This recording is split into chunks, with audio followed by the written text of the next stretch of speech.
Indonesia melakukan 4 pertemuan bilateral dalam rangkaian KTT ASEAN dengan Vietnam, Malaysia, Timor Leste, dan Laos.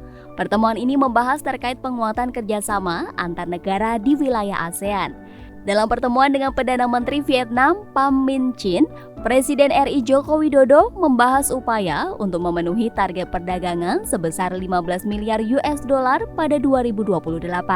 Baik Indonesia maupun Vietnam yakin mencapai target tersebut dengan syarat semua atau hambatan perdagangan dapat dikurangi. Jika tidak, bisa dihilangkan sepenuhnya.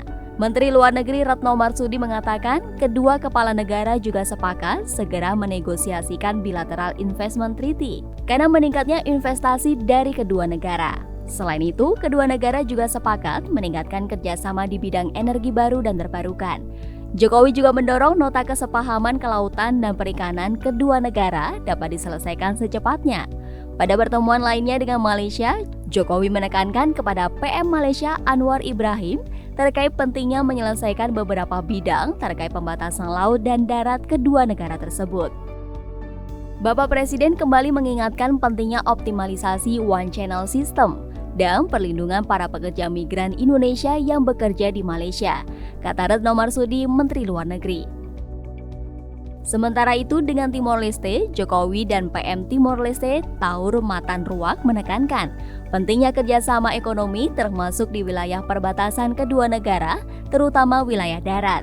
Tak hanya itu, kedua pemimpin juga sepakat membentuk Joint Working Group yang akan mempersiapkan pengembangan kawasan ekonomi di perbatasan kedua negara. Sementara itu, untuk pertemuan bilateral Indonesia dan Laos, Jokowi bertemu dengan PM Laos Sanoksy Siphandone.